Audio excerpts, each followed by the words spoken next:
So for those of you that don't know me, I'm Rebecca Mushter. I'm a faculty member in graphic design and interaction design, and I'm also the Associate Director of CELT. And today we're going to talk a little bit about creating inclusive virtual meetings and events. And in particular, we're going to focus a lot on logistics today, as opposed to some of the activities and things you might do as a teacher. I'm doing that in part because I think some of the logistical things are the things that we might overlook or forget about thinking about as we're preparing. So to give you an overview of what the session today is going to look like, I'm going to kind of have 3 segments. We'll pause after each segment to see if anyone has any questions or wants to have a little discussion. We're going to break it into 3 pieces: before the meeting, like things that you're going to do prior to a class session or other kind of meeting, things that you can do during a meeting, and things that you might do after a meeting to be as inclusive as possible and to make sure that you're meeting the accessibility needs of everybody in your audience. So we're going to start with things to think about as you're planning a meeting or scheduling a meeting, getting something set up. So the first thing that you might want to do is something that if you registered for the session, you saw me do, which is to provide accessible slides or an outline or any other materials that might be reviewed during the session. This is really important because people can feel like they come more prepared, know what they need to prepare for or bring along, have reviewed things. Sometimes it's really difficult to see things on the screen, so individuals can change the scale of things on their own computers. It also allows folks who might have processing disorders and things like that be able to be a little more organized and have a place to take notes and things like that. So it's a really good practice to do this up front. I happen to be using Google Slides today, so I ran the Grackle accessibility checker to make sure that the slides that I shared with everyone met accessibility standards. If you're new to accessibility checkers, there's a session on this tomorrow to learn more about that particular thing. Another important thing that you want to think about is testing your physical presentation environment. You know, if you're working from home, that might mean kind of moving some things around to make sure that you've got good lighting, good sound, and that you're thinking about where you're sitting in the frame when you're being recorded. That really does mean that you're going to do some test recordings and things ahead of time to make sure that all the things that you need are in place. In terms of lighting, you want to make sure that you have light coming towards you, not from behind you, right? So if you have a window or something behind you, you might actually want to close the curtain or whatever so that your facial features are more defined and the camera can see you better, right? You could also think about having some front lighting or side lighting if you have a window that you can face or have near you, or lamps, right? In terms of sound, you want to make sure that your voice is coming in nice and clear and that you're not getting a lot of echoes or crackling. If you have a headset and you have your microphone too close, you might get a lot of pops and things that can be really distracting for people. You want to be careful about like where your microphone is, because if it's on your computer and you're typing on it, that gets really loud, right? So you want to test that setup and how you might actually be using it during a meeting. And then in terms of framing, you want to make sure that you're adjusting your camera accordingly so that you're, you know, in the center of the frame and you don't have a lot of distracting things in the background. You also want to think about your virtual environment setup. So this means that if you're going to be using Zoom as your platform, you may need to practice using some of the features that you want to be able to use. For example, if you want to use breakout rooms or polling or whatever, you want to be able to navigate that really fluidly. So practicing can be really helpful, getting a couple of colleagues in a room and taking turns who is the host so that you can practice using all the features can be really beneficial. The other thing that you want to think about in terms of kind of upfront planning is that if you have any students or participants that need accommodations that you need to think about, one of the most important things to think about is if someone might need captions or might have a sign language interpreter, right? These are things that maybe don't happen all the time, but are things that you need to know how to handle if they do come your way. So one thing that you want to make sure is if someone needs a sign language interpreter, you want to make sure that individuals have the ability to pin whatever video they want up in front, because they're going to want to be able to see both your slides and maybe the sign language interpreter rather than the speaker, right? And so making sure you're not locking down too many of the settings for participants can be really valuable, especially if they need some of these features. Likewise, captioning is something that you want to think about. You can turn on kind of auto captions that might come with your slide presentation, like PowerPoint or in Google Slides.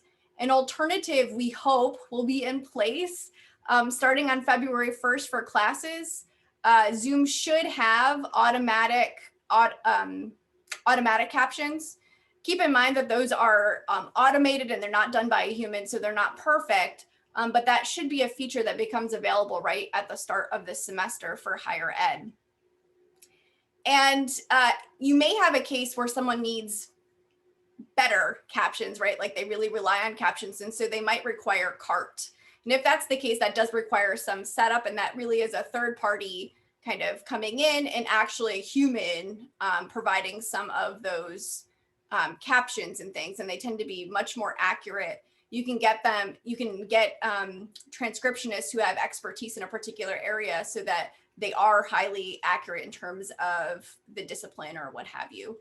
So those are things that you might just want to know could come up if you're holding a big meeting or if you have a variety of students in your classes. Those are accommodations that could come your way that you would want to know kind of how to handle.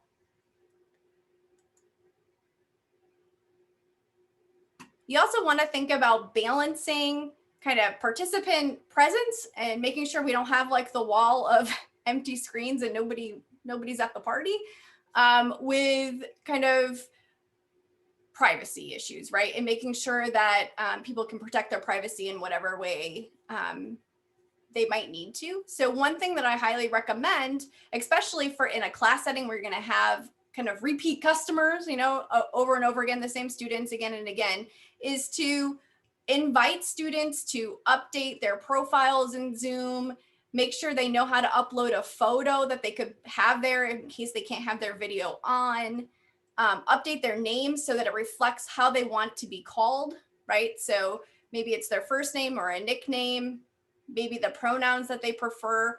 And if their name is one that is often mispronounced by others, perhaps a pronunciation, right? So you can invite people who are participating in your meeting to update those profiles so that it reflects how they want to be kind of treated and communicated with. You want to make sure that you're not requiring cameras to be on, but you encourage it, right? You can encourage that by having small groups. You can invite folks to turn them on if they're comfortable so that you can see their facial expressions and things. But also have times where it's, where you actually encourage people to turn it off so they're not distracted, right? And be flexible about that. Same thing with microphones, right? Like there might be times when people can't use a microphone. So you want to be flexible about that and provide some options for participation.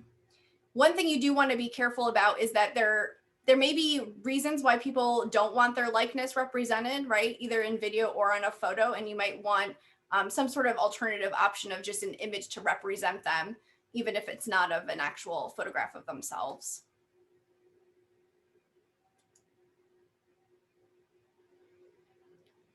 If you're going to use breakout rooms, one challenge with breakout rooms is that there's not a way to communicate with individual breakout rooms without joining that breakout room as the facilitator. So in other words, you can't use the chat between the breakout room and kind of the facilitator. So what you might want to do is think about having shared documents, whether that's a whiteboard or a Google Doc or a spreadsheet or a slide deck that everybody's kind of contributing to, that provides a place to communicate, but also provides a place to provide those instructions. Because although you might verbalize those instructions before breakouts and maybe also include those in the chat doesn't move with them into the breakout room, so they kind of lose whatever the prompt is. So having a concrete location to send people to that they can refer back to can be really helpful and an important part of planning and setting up a session. You also want to think about different ways for people to participate. So there are the reactions option down at the bottom of your window, where you can, provide emojis. You can tell someone to go faster or slower, yes or no, raise hand. Note that some of these used to be in the participant window, and if you don't have the newest version of Zoom installed, it might be in a slightly different location. You might want to encourage participants to have to update, right, to the most current version that they have access to. You can think about using breakout rooms. You can think about using polls, and you can also think about using chat. You can turn on different features in chat so that folks can share files or not. You can control whether or not folks can talk to everybody or just person to person. There's some different features and things that you can turn on and off. So you want to really think about how you want folks to interact and that you're providing more than one way to interact. Some of the accessibility issues that come up here that I want to make sure we note is that polls can be a little difficult to navigate if you're using the keyboard only or using a screen reader, so it might prevent some folks from participating. It's also important to note that polls don't show up in video recordings of the Zoom session, so you want to make sure you're verbalizing that content. Folks don't always pay attention to the chat for a variety of reasons.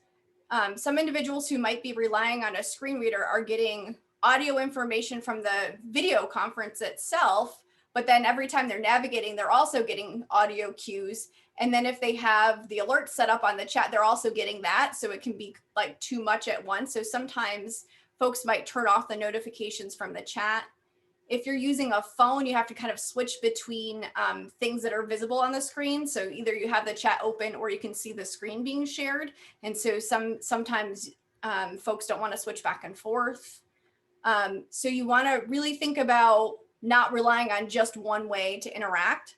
Likewise, people might need to join by phone, so they may not have access to some of these controls. So allowing them to be able to use audio to participate could be really important or helpful.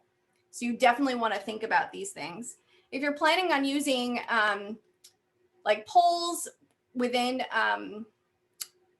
Zoom, or if you're planning on using something third party like Poll Everywhere or a Jamboard or something, you may want to alert folks ahead of time of that additional software and allow them and indicate any potential accessibility issues that there might be with that particular platform ahead of time, so that they have the opportunity to reach out to you and let you know that that might not allow them to participate in some way. So that's a really good strategy to make sure that everyone feels included, is just indicating, these are some tools I'm planning to use this semester. If you foresee any problems with use of any of these tools in terms of your ability to participate, please reach out, let's have a conversation. And then that way you can work out some of those details ahead of time. So before we go to during the meeting, I'm gonna kind of pause right there and see if there's any questions or if anyone has anything else that they want to add. So where is it that I can control the chat settings is a question that came up. If you are the host, in the chat box in the bottom right-hand corner, there are 3 dots. Everybody will see those 3 dots. But if you're the host, you'll have options like participants can chat with, and then you can indicate what those are. You can also set those up for a meeting ahead of time in the Zoom settings if you log into your Zoom account on zoom.us. And then how can I include yes, no, raise hand, slower, faster responses on my reactions menu? If they're not currently there in your reactions menu, you don't have the current version of Zoom. So all you have to do is update. They do exist though, and if they're not in the reactions menu, you'll find it in the participants window. So if you click participants, you'll see that down on the bottom. Sometimes it's down at the bottom of the screen, so that would be a place to look. Were there any other questions or things you wanted clarifications on, or other things that you wanted to chat about in terms of setup?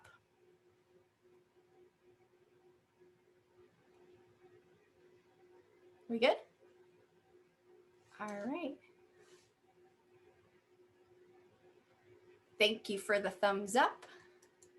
All right. So I'm going to go back to sharing.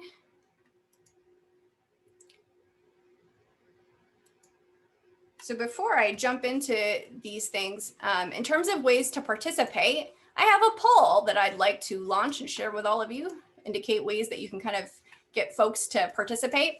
So there's a poll up on the screen right now that says, what Zoom features have you encouraged participants to use in sessions you have run?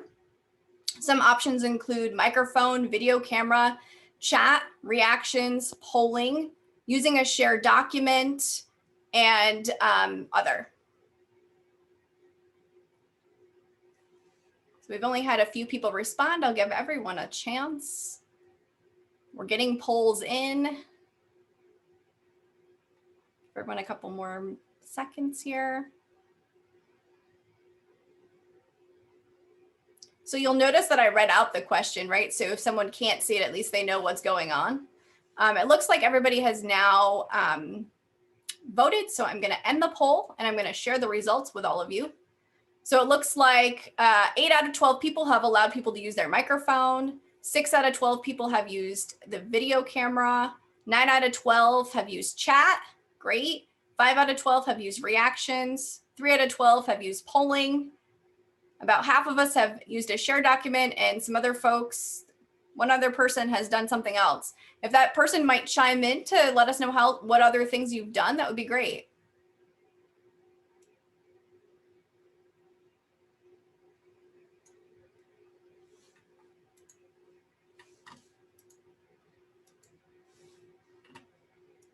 No? Okay.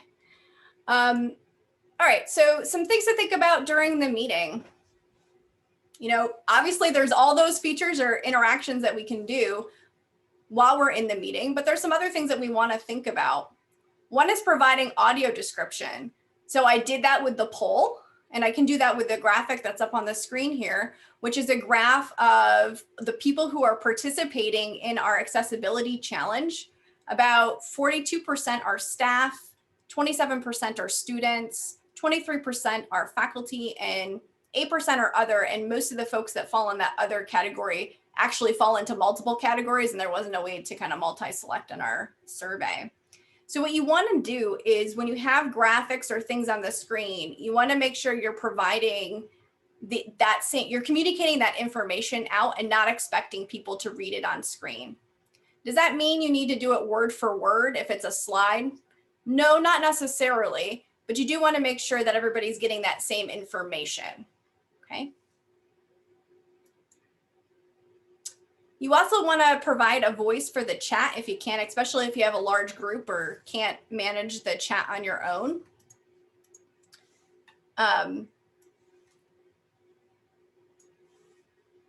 Yeah, Liz is noting that in FA, she always communicates the vote and shows on screen. Excellent. Yeah, you want to make sure that you're providing that information as many ways as possible.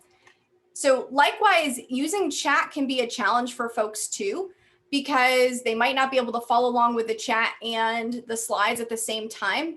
So you want to have either you need to voice the chat or have someone designated in a class that can pipe in to say, hey, there's a question in the chat, or there's a lot of conversation about this. Here are some things that are coming up. You want to make sure that that information is still being communicated to the entire group, even if someone's not fully paying attention to the chat themselves.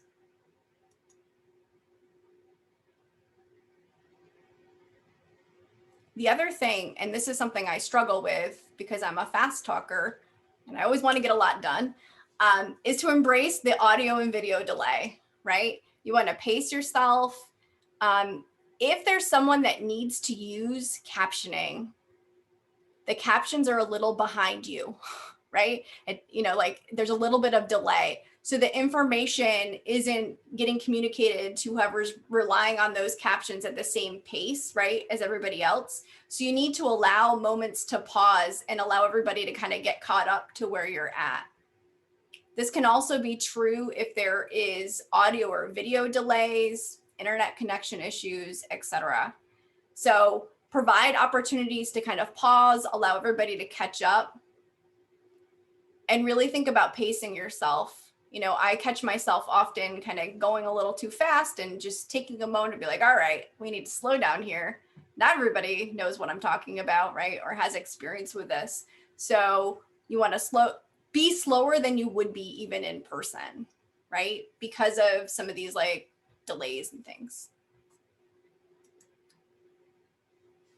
Along those same lines, we all get really fatigued being on the screen for a long time. If someone is using has a sign language translator, for example, they might need to switch out who's doing translations, especially if it's a longer meeting or something.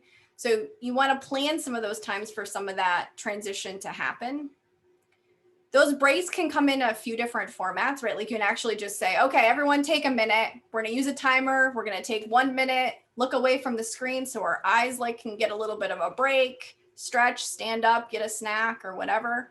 They can be super short, just enough to kind of put your attention somewhere else so you're not staring at the screen for so long. Or even just transitioning to different kinds of activities and just breaking up a session into different kinds of activities can be really helpful. So throwing in a poll or moving to breakout sessions and then coming back to a bigger group, right? And using similar kinds of patterns can help so that people aren't flustered by doing something entirely new all the time. But just changing the pace or changing up what you're doing can also feel like a bit of a break. One strategy I use, because I teach really long classes, mine are 3 hours, we do studios, is I often provide activities that we're doing kind of in class that you might actually go away for the computer for a while and come back, report on what you did or share what you did in a slide deck, talk about it, and then maybe go do something else for a little while and come back. So if you can get folks to get off the screen a bit, especially in a longer session, that can be really helpful too.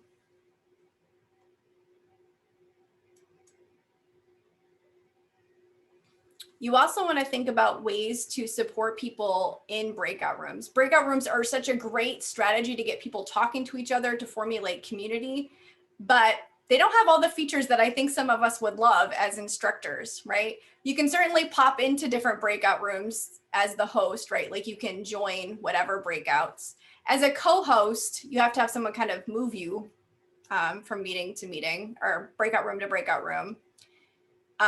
In a breakout room, similar to this image down here on the bottom left, there is an ask for help button that shows up in a breakout room that will invite the host to come join. The problem is it's like a one-way piece of communication. So it alerts the host, you, right, like running the session, that someone needs help, but you may be helping another group, right, and can't get to that group right away. And there's not a way to immediately communicate with them built into Zoom without broadcasting to everybody in all of the breakout rooms. So although that can be a really helpful tool, you may want to think about, especially in a class setting where you're having kind of repeat meetings and you're likely to use breakout sessions regularly, have a way that your class routinely has a way to contact you during a breakout or get help, right? So maybe you want to use Google Chat, which is represented on the top. Maybe that's running in the background that people can pop into if they need your help or need some feedback. If you're using shared documents, many of them have a chat feature built in, especially if you're using Google Suite. And that's represented in the bottom right-hand screen, that if you have a document that's shared, you can use that chat feature to kind of communicate with each other. Or if they're just in a shared document that you have access to, you can at least see what the progress looks like to see whether or not it seems like a group is stuck, right? The key is, though, is just remembering that you're going to want some way to communicate, especially if they're doing things in breakouts for an extended period of time and not just a quick, very short activity. You also want to think about setting up your recording session or your meeting environment so that you're looking right at the camera as much as possible. Although we might be looking at our notes or I'm reading the chat sometimes, you know, remembering that just like in a real in-person meeting, you want to try to have eye contact as much as possible. If you keep your participant like images up towards the top of your screen and you're looking at those images, that'll help kind of make you to have eye contact. But you want to do that as much as possible because we use and rely on facial cues, the shape of people's mouths, right? Like we read lips and things more than we might think. And the more you look right at the camera, the better that is for folks. Another really important thing in terms of providing an inclusive environment is actually knowing how to manage participants effectively. And that comes in a wide variety of situations, but one of them is knowing how to get everyone's cameras off, how to eject people, right? In case something goes really wrong, you want to know how to get people out, right? Or to lock things down. So you might want to be aware that when you're the host, there's a security button available to you. And in that, there's the ability to kind of turn on a waiting room so people can't just like go in and out without you knowing about it. You can limit chat or screen sharing or whatever that you might need to if people are kind of taking advantage of the situation in a way that's not productive. You can also think about in the participant window, you can ask people to unmute and participate. You can also turn on muting. You can lock the meeting, and you can also, from that same window, eject people or mute individual people or turn individual cameras off if something inappropriate is being shown, for example. You can also think about some of the ways that you can manage breakout rooms, which is up in the top right-hand corner. You might not realize, but when you create the breakout rooms, there's an options window that's available to you that you can immediately move people into breakout rooms. You can also have them automatically close after a certain amount of time. So if you say this activity is going to take 15 minutes, you can make sure it actually takes 15 minutes by setting that to automatically close. Just keep in mind that if you're using the same URL, like over and over again, those same settings like keep. So just be aware of that. Practice is key here. Practice and just kind of looking around and knowing what's available to you is really important. So I'm going to pause there. Any thoughts on kind of during the meeting or other strategies folks have done to make sure things are inclusive or providing accessibility, or any questions you might have?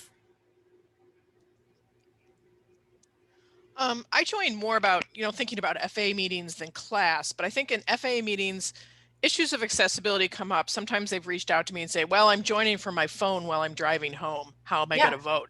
And I'm just kind of like, I don't really think that's my problem.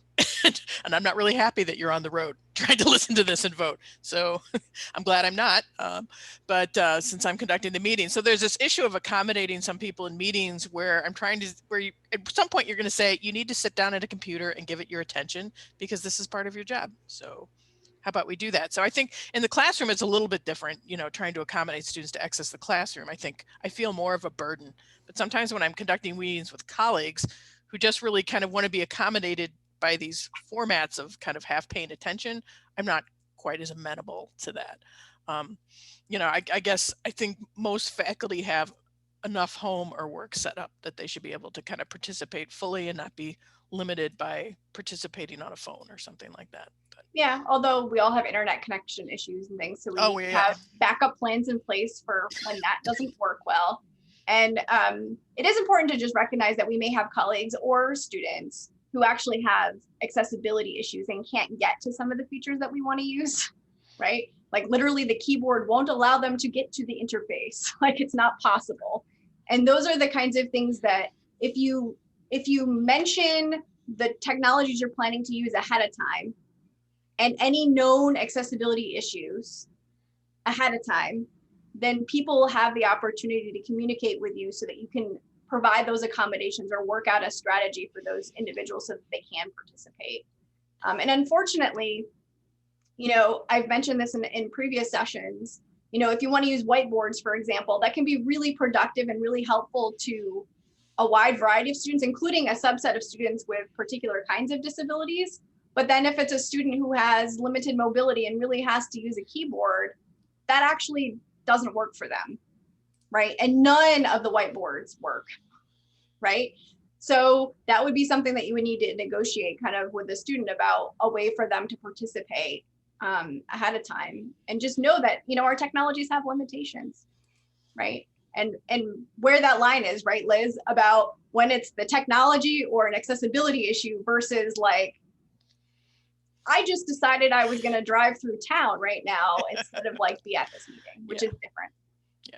Yeah. If you have to sit in a McDonald's parking lot to access Wi-Fi, that's maybe a different kind of situation, and we need to figure out a way to accommodate that.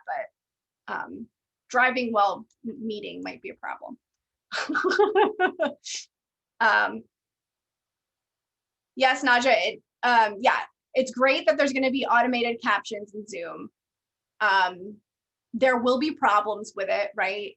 We know that these automated kind of AI auto captioning kind of features work better for people whose native language is English, right? So that's something to keep in mind. It doesn't work as well for other folks. If you're using technical terms or discipline specific terms, those might not come out really well either. So it's something to help, but if someone really needs captions, that's not what they need. They need what's called CART, right? And that would be something to keep in mind. And yes, captioning is definitely a problem with when wearing a mask or any audio issues, right? Not good microphone, et cetera, also greatly influences whether or not the captions come out well.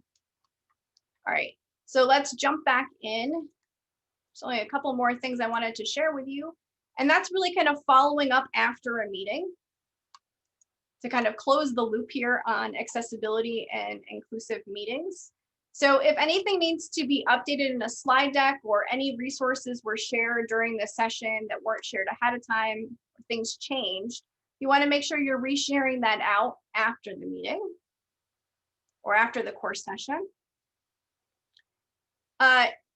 If a lot of resources and things were shared in the chat, you may want to share the chat transcript. You just need to make sure that you're grabbing the chat transcript that doesn't have any of your private messages in it, right? There is one that's just for the general chat that you can download and access and share. You just want to make sure you're not accidentally sharing the other. Any participant, though, you can set up to have the ability to download the chat, and that is something I'd recommend generally. These little three dots that are in the bottom right of your chat window give you this kind of pull-out menu that gives you the option to save the chat.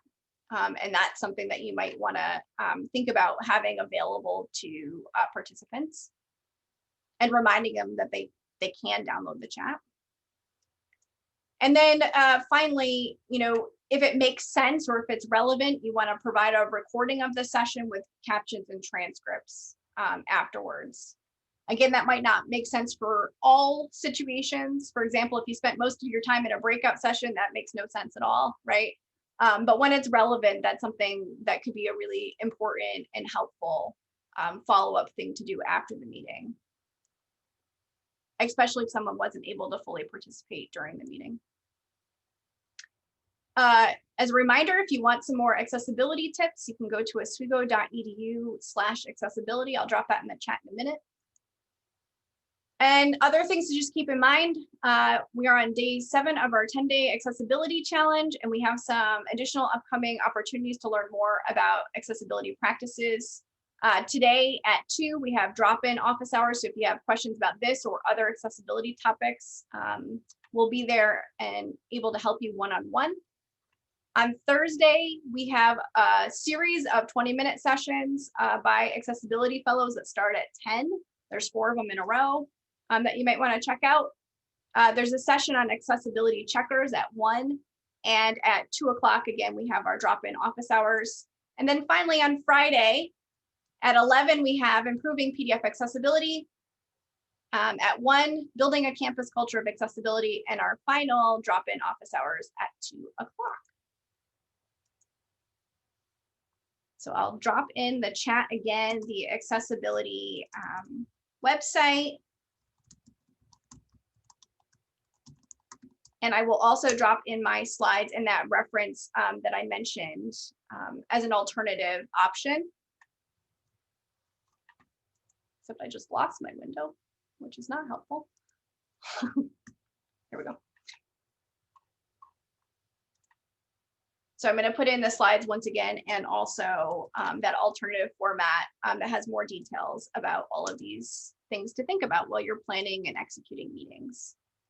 Does anyone else have any additional questions or things that you want to chat about or get some advice on while we have a few extra minutes?